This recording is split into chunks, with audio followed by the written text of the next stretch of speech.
Welcome to the Maverick Paradox podcast, where we explore what it is to be a maverick and discover effective modes of leadership. I am Judith Germain, and my mission is to propel the maverick mindset into a world where character and integrity will ultimately have a higher premium than personality and bureaucracy. So thank you for joining me on this journey. If you would like to continue with me further, then please download future episodes on iTunes. But today we are talking to Iain Chalmers, who's the Managing Director of Affinity Flying Training Services Limited. Welcome, Iain. Hi, Jude, and thanks very much for having me on the podcast today. I'm really pleased to be here. As you say, I'm Iain. I'm the Managing Director of Affinity, and Affinity is a small business of about 100 people, and we build and then provide training aircraft to the Royal Air Force in the United Kingdom.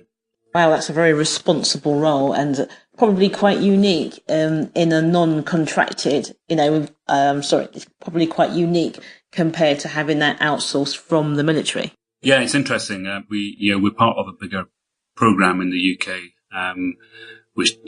through which a number of contractors deliver flying training services to the mod.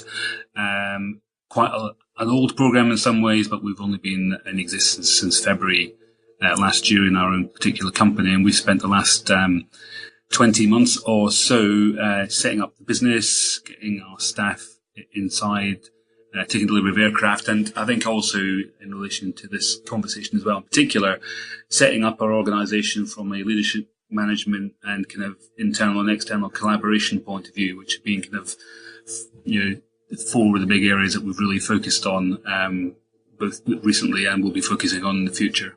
Thank you. I mean, I've had the pleasure to get to know you a bit, Iain, and I know that you're an extremely strong leader. I also know that you're a socialised maverick. Can you tell me what leadership lessons have you learned over the years? I think the first one is that you're not always right, are you? And I think the kind of key thing for me is that leadership, people look at leadership in lots of different ways. It's been defined many ways over the years. But I see leadership perhaps not as I saw it when I was in the Air Force a few years ago, which was as a leader of people and I led them and they followed. But actually nowadays I see leadership far more as an enabler to allow other people in the business to get on and deliver services to our customers. And I think that's probably one of the most important kind of lessons or changes in view I've had, because at the end of the day I don't deliver anything. The really great people that we've got in our company are the ones who day in, day out face the customer and do a really good job. And I think that's now the key for me, is my role as a leadership, or my vision of my role as a leader has changed quite a lot over the last kind of 15, 20 years. Thank you. You have a much more modern view of what leadership is. Can you tell me, how would you deal with mistakes? So I'd imagine the work that you're doing right now, mistakes could become fatal. So how would you deal with mistakes that your employees may be making? Yes, everyone makes mistakes, because we're human. The key thing for us right from the start in this organisation, and this is something that's been applied not just in aviation but in other parts of industry as well, is making sure that we set ourselves up as a just culture. And what that means in simple terms is that everyone makes mistakes and errors, and we just need to understand that. The reasons for those are wide and varied. Somebody might just be having a bad day, training might not be right, processes might not be right, and on the right-hand side of the scope, and not very often at all, somebody's done something willfully wrong. And we address kind of mistakes and errors in that way. And the key thing for me is the vast majority of mistakes or errors, 99% of them or so, are things that the organisation can learn from and use to continuously improve. And in the vast majority of cases as well, the individual is not culpable. Actually, they need a little bit of help to do something else, or they had a bad day. And I think the other key thing for me, and this is something we're very strong on in our business, and it's backed up by the number of self-generated reports we get from our team, is that we want people to tell us when they make a mistake, safe in the knowledge that there will not be a bad outcome for them as an individual, because actually they've had the courage to stand up and say, this happened to me and I want everyone else to know about it and learn about it as well. Thank you. How have you managed to create an environment like that when so many others have struggled? Well, one advantage we have is that the aviation environment has been doing this sort of thing for a number of years in different guises. And I saw this in my time in the UK Royal Air Force as well. Openness and honesty did not lead to bad outcomes for individuals. It was mostly people's commitment to safety and keeping others safe and improving the business that led to an honest and open reporting culture. The key thing, of course, is to put your money where your mouth is in this sort of thing, because I could talk about a just culture till the cows come home, Jude, but if I then didn't back it up with actions, or every time somebody reported something or made a mistake, we then kind of went at them with a disciplinary process, then the system wouldn't work, would it? So we've been open right from the start about this. Our staff have tested us a little bit by sending in some reports that weren't really that safety critical or weren't really about issues and so on. And we dealt with each and every one of them as if they were the most important thing that ever came through the door. And by doing that, we've generated trust from our staff.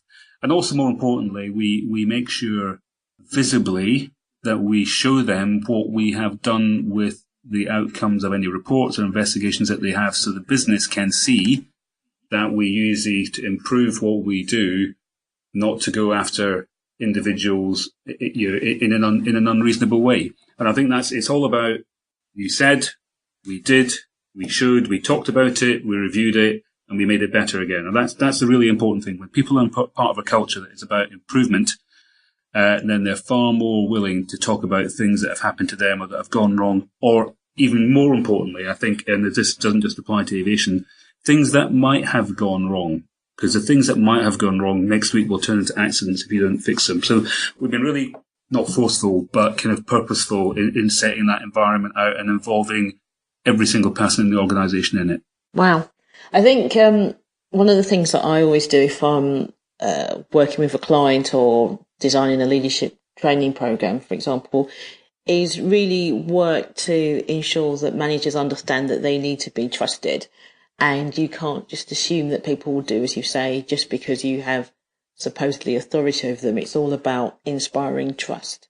And that trust itself is not just a soft issue. It's not just about character. It's also about how competent somebody is and what sort of track record that they have. Because my view is if, no maverick would follow a leader that's not trustworthy. So why should anybody else?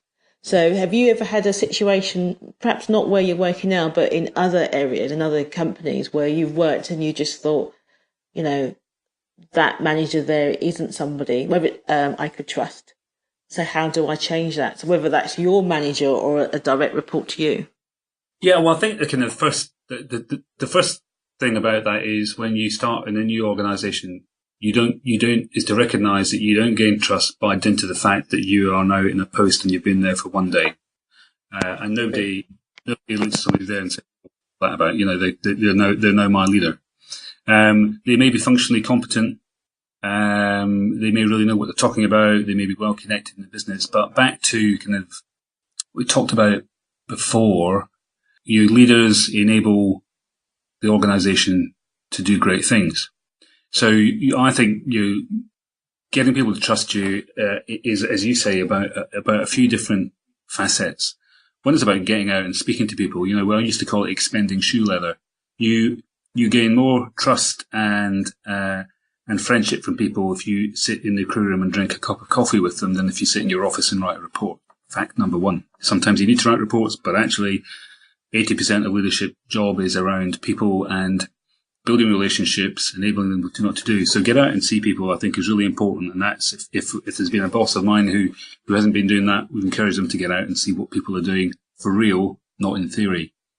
I think you can then extend that a little bit further, and this is something that we do as a leadership team in our organisation here in Lincolnshire, and we spend time with the guys at their workplace. So after we finish today, I'm heading off to one of our bases, and I'm going to spend time as an aircraft marshaller for a couple of hours with the guys, do what they do, speak to them in the crew room about what they're up to, meet the customer as well, kind of for real. And I think that is really important, and that little act in itself for a few hours every so months goes a long way, because people then see you willing to put yourself in the position that they are in as well. And then I think last but not least is around how you then, as a leader, generate a vision for the organisation and then get people to buy into that. Organisations that stand still and do the same thing year in, year out, in general terms, aren't great places to be. The role of the leader is to generate a vision for the business in collaboration with the workforce, get them involved in mission statements, get them to tell you what values and behaviours they really like, and then incorporate into the business. And if you do all of those things, as well as writing your reports, which you will need to do from time to time, you really start to build trust. And I think if you're having trouble with a boss, it'll all depend on the context, clearly, but just encouraging to do some of those things and show people that they're human, that they care about the business and the people in it, will help break down barriers and start to generate trust that is really important for businesses to do well and thrive. Yeah, I think that's a really great answer, and I think that is so true. I remember when I was employed working somewhere, and my manager didn't have a great relationship with his staff, and I couldn't understand why, because he was a fantastic extroverted person. And then I realised that he spent his whole time in his office and he never came out, but it was because whilst he displayed an extroverted character, he was quite introverted and he was frightened to walk around and talk to the staff. So I dragged him out of his office on a regular basis, but walked around with him and kind of subtly said, "Oh, that's Iain and that's Dave." Or if there was something that was happening, I would sort of say, "So-and-so's just had a baby." Or so it would give him something to say. And that one act alone significantly increased morale and productivity, just by them realising that he's a nice guy, he does care, and he's willing to be out. It wasn't that long before I didn't need to go with him. He was confident enough to go out on his own. Yeah, and isn't that a great point you make there? That I think traditionally we've always thought as leaders being at the top of an organisation and they lead down. What you've just described there and what you did was leadership in a different way, which is also leading up. We have a job we have an obligation as leaders, I think, to also manage upwards in our business to make sure that we get the best outcomes for it. And the kind of what you just described there is a perfect example of that, where you help our leaders develop themselves so they become everyone's leaders, not just not just immediately your direct reports. I think that's a really good example. Thank you. One of the things I've been thinking a lot about is that socialised mavericks, as I say, the natural state is to collaborate. They just, that's what they would always seek for. And that's why when they negotiate, they go really well with their clients or the internal negotiations, because they're looking for a way where everybody can win. But how does that work with suppliers, especially ones that are not used to a collaborative partner? How would you get around that? I think so. All new contracts start with an element of distrust, and they have a contract, and people kind of rely on that to start with, and that's not a great place to be. So you kind of get around it in a few ways. There's no one way to do it. First one is direct personal contact with the people that you are delivering services to. Pays dividends. Always better to have a conversation early, in good circumstances, so that when the going gets tough later on, and they often do in contracts, inevitably at some stage, you've already formed a relationship and you can have an easy, difficult discussion rather than a difficult discussion, because you formed a relationship on a personal basis. I think secondly is you generate trust with a lot of people who let contracts now by doing what you said on the tin, and that is delivering the service. Don't have excuses. That's what you signed up to do. Make sure you do that. And then thirdly, once you've developed a relationship and you're delivering and you have credibility in delivery, I think that's when suppliers can really kind of help themselves to deliver well to their customers by then having discussions with them about how might we do things a little bit differently. And differently might be to achieve a number of things. And it kind of depends on your customer and their context. You do have a customer that is cash strapped. It may be by doing things differently from the contract, you can still retain your revenue and your margins, but they have a little bit more flex and can save a little bit of money because you're now doing something slightly differently, because potentially you've relaxed a non-statutory requirement. Is a good example of that. Or you can do the job slightly differently with fewer people, which allows you to retain your margins, but they pay you less. Or it may be that they by doing things differently, you can increase the capacity for them to deliver things. So I think there's a load of ways, and I think I really am focused heavily on the context that my customer is operating in, and it will change over years, but they will have problems they need solving. And by working as a group, because we establish good relationships and they trust us to deliver things, you can often help them solve their problems, and there's a mutual benefit to that more often than not. Yeah, and what I'm hearing from you is that really it's all about trust. It's about the trust that you establish with them, and it's the trust that they gain from understanding that, you know, you're a good guy, but you can deliver what you say you can deliver. Yeah, that's entirely right. And I think as well, if you kind of look at some of the characteristics that you've outlined around Maverick attributes in particular, you combine kind of honest belief with execution and the drive to deliver the output, focus on success. These are all things that the customer loves. You deliver that to customer, they will kind of take you into their confidence, and you'll have a great relationship, and you'll both win because you kind of trust each other to do things. And I think it's just so important. If you don't have trust, you don't have anything. You have a contract, but it'll be horrible and painful, and it won't be a good place to be. You deliver trust, and then you have a very, very different environment in which to deliver. Fantastic. Here's another question for you. As a leader, you get on well with your staff, you collaborate with them, you spend time, you know about babies that have been born or sickness or the hopes and the dreams, and you have a very relaxed but great relationship with the employee. Have you ever been in a situation where an employee hasn't really understood that you're the leader and they're the employee, or maybe other people might have looked at that relationship from the outside and have made an assumption? Has that ever happened to you? Yeah, it has, and that's a bit of a risk if you take a less than formal approach to leadership.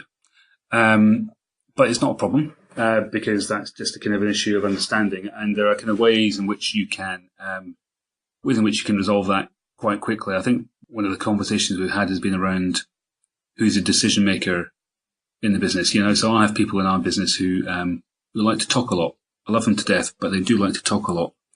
And they'll talk a lot in front of the customer, but it's kind of clear at the end of the conversation that when the business decision needs to be made, I'm the one that's making it, not them. And that's absolutely fine, because when they do talk a lot, they're talking about things that we've agreed, and we're on the same page. It's just their style, and that's the way they like to present themselves to folks. So I'm okay with that, because at the end of the day, when decisions are made or kind of senior correspondence has to happen, then it's clear who it's going to come from, and you work as a team. Some people are used to working in a particular way, and they join an organisation like ours, which is quite relaxed on the face of it.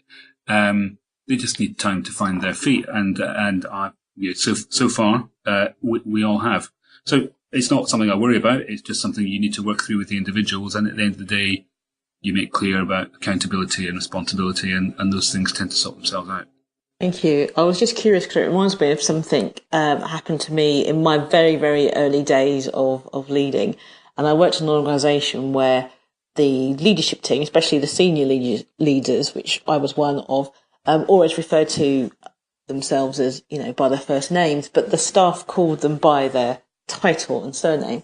And I thought that was fine, but that wasn't what I was quite happy to introduce myself as Jude to the staff. And I remember being called in by a peer of mine who actually said, you are a senior manager here. You cannot have the staff call you Jude. And I was like, but that's my name. And he said, how on earth are you going to maintain authority if you don't if you let them call you by your first name? Which I thought was absolutely fascinating. I won out on that argument because I wasn't prepared to change, but I thought it was interesting that people could actually still have that kind of thought process that you need a title to establish authority. Yeah, and I guess, I think, I'm with you. I look at that and I smile. It's like, are you being served or something in the TV program from years and years ago? Yeah. Whereas, but I guess we also accept that organisations take time to go around these cycles of development. Some of them take longer than others. I think we'll be hard pushed to find an organisation where that applies nowadays. Certainly in the UK. And I think back to kind of what we were talking about earlier. You know, leadership now is just about more than having a title and a position, and you know this yourself just from what you just said. It's about how you act, it's about how you behave, it's about how you uphold visibly the values of the company, values which should have been involved in, and that you establish leadership through that, as well as through the important roles of decision making as well. So it's kind of changed days, isn't it, from back in the day where we tugged our forelock to folks who were more senior than us. Yeah, it has changed an awful lot from there. I think this is a great time to end this podcast, although I'm enjoying our conversation greatly. So thank you so much, Iain, for coming on, and I hope you will come on again. Oh, Jude, it's been great. It's really good to have some time to talk about leadership, because it's one of the most important things that I value in my business. So thanks very much for the time. I'm really grateful for it. You're welcome.